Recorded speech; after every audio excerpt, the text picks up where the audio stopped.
Yeah. Oh, I've got an idea. Yep. More Leviathan content.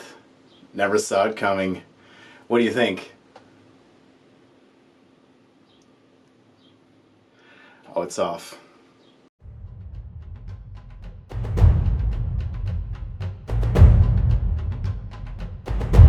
Whatever, I don't have to talk to anyone on the phone to know what I want to do today. I'm painting more models from Leviathan and I can't stop shaking. I'll be working on the Terminator Sergeant today. Last tutorial I felt there was enough beef on the plate, so it's time for a little dessert. What's for dessert? A face and a sword. That's right. We'll be working on the Sergeant's face as well as that shock of blonde hair and his very powered sword. So, yeah, that'll do it. Let's get into it. Alrighty, let's take a look at our selection first. You see this gentle, we'll call it a smudgette of buff into hull red. Just smashing them together, you can see a nice gradient. Already there is a lot of flesh tone in between, but I want to take things just a little bit further. So off to the right, I'm going to add a little bit of dark Prussian blue. And to the other side, I'll be bringing in a little bit of German green. This is going to give me a lot of natural skin tones to choose from for our selections. If you don't believe me, take a look at a picture of a human. You can probably see green within my flesh tone in subtle amounts mixed in with all this sick peach I got going on. But it does exist, and we've known this through classical training. And it also just leans deeper into adding temperatures to enhance the depth of shadow. I could ramble a bit, but basically what I want to say is I wish that I felt the same freedom painting other materials as I did with flesh. But there's a lot to, as always, there's a bigger picture in place. It's not about just the face. On with the lesson. For the base, I laid down that mixture that includes the dark Prussian blue, working with a cold foundation and gradually be raising and warming things up. But it's just that dark Prussian blue, hull red, and buff mixture. Then I'll be stepping up a bit to just more hull and buff mixture, leaving out the blue. Here I'm starting to target the raised areas and drive towards the bones of the upper skull. You have this will come up again and again as I keep demonstrating this. Basically, look at my face. Look in my eye. Lay a capital T over my face. Or a cross. Cross, yeah.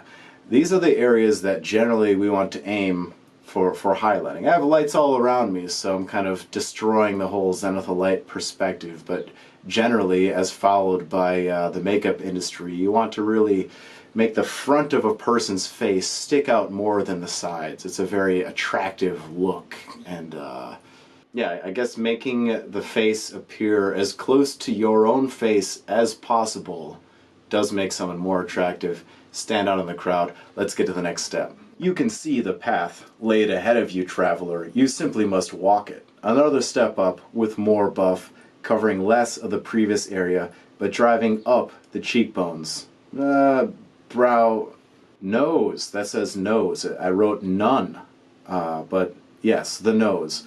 Brow bones and forehead wrinkles. You can really carve those forehead wrinkles in. It's 40K. It's a very stressful time to be alive. Everybody's got cigarette smoking forehead. Sweep thin amounts of that German green mixture. Keep it mid. At mid I mean target the mid zone, the areas between the blend, and keep it in the upper area. I know half of his face is covered, but that dark Prussian blue is resting more down on the jaws towards where the ears are about to be torn off of the head. Keep the greens around the temples, right? Maybe the sides of the cheekbones before it hits that dark Prussian blue. That's what I mean by keeping it mid. Then I'll be brightening it up once again by adding more buff into the mixture. Just this is a beautiful kind of yellowed out ivory tone, and then gradually adding portions of white into that, just to kind of drive things a little further. There's also kind of some specular highlighting taking place on this face. Like if you're seeing it, the lines, the light is kind of lined up like so. Not so much like so. The T-zone emphasis still applies, but This head is a little tilted to the side, and I like to make things look special.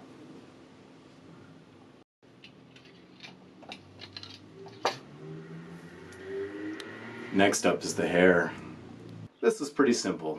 I used some flat earth plus medium flesh tone to establish a blonde base. Then, bringing some medium flesh tone, which is just a yellow ochre. I don't know who's... whatever. It's called medium flesh tone. I don't get hung up on the names. I look at the color inside of the bottle. That's what I want to work with. If my name was Vince, would I be any better at painting? Anyways, medium flesh plus deck tan to lighten things up. You're going to be... there are lines in this hair. You know, he's got like a slick back mohawk thing going on. And as the hair comes forward, think of it as a reflective material. There's going to be a little bit more light that catches right where it arcs and bends. The light will be gathering more intensely, similar to a non-metallic metal surface. I don't know what kind of lighting I got going on my hair, but you can tell that it is reacting a lot more intensely underneath the light situation compared to my powdery white flesh. But you're going to be just adding white to this mixture, just real gradually. I popped it up 2 steps, add a little bit more. You're looking at the colors on your palette. Is it a little bit brighter than the previous layer? Well, you're mixing, brother. Forget about ratios.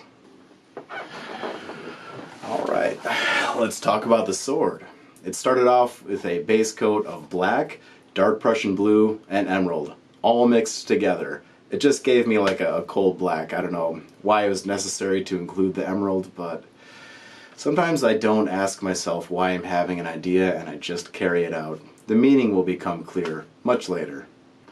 But I'll be wet blending pure emerald in, concentrating some intensity at the hilt and around the cable area. Generally, I want this sword to have a darker look, you know, to be very striking. Why? In comparison to the model that reads as bright and warm. Similar to the choice on the other kind of smaller complementary details, the same is true with the sword. That's why I'm choosing blue and why I want it to read as dark. Just kind of, you know, makes things contrast through comparison. Refining it further with yet another pass of wet blending, but a little thinner this time. It is possible to wet blend with glaze-like consistencies. You just need to be laying down a controllable amount. Not impossible, just difficult. But right here, you are seeing it, so you can do it. If you couldn't see it, then it's impossible. Anything you see out there that maybe I've painted or someone way better than me, it's all possible through practice and time. You can paint this sword. I believe in you. With the wet blended foundation established, I'm just layering on more emerald. Certainly you could just get to this step without wet blending glaze-like consistencies together, but you can glaze on some emerald and increase saturation in your chosen areas. I'm also conjuring a bit of lightning with this emerald. I like to keep it flowing in mostly the same direction. It gives it more of a coursing current look, you know.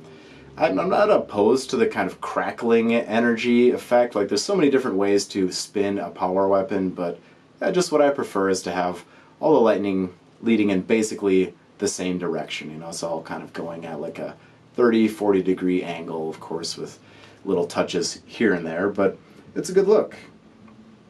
With all of that established, I started just bringing things up by adding a little bit more white into the emerald. It's such a simple mixture, but you can see the effect that it has where the lightning crosses over the midpoint of the blade or wraps around the edge. I'll increase the whiteness a little bit. You can also play with the edge highlighting to kind of vary the intensity. Where the lightning maybe intersects with another piece of electricity, you could drop a little white dot in place.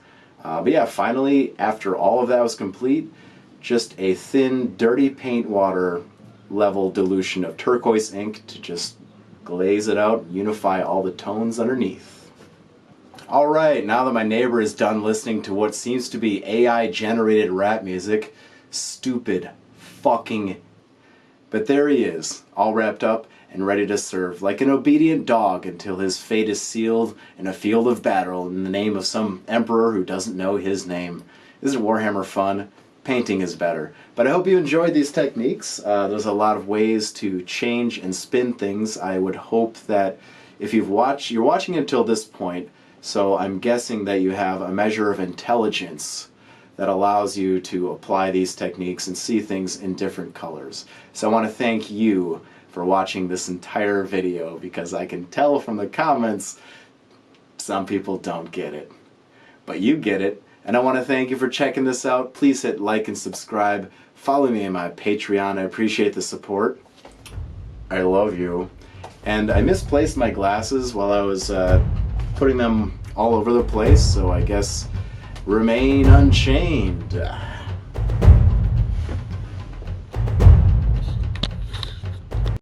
Next up, let's talk about the hair.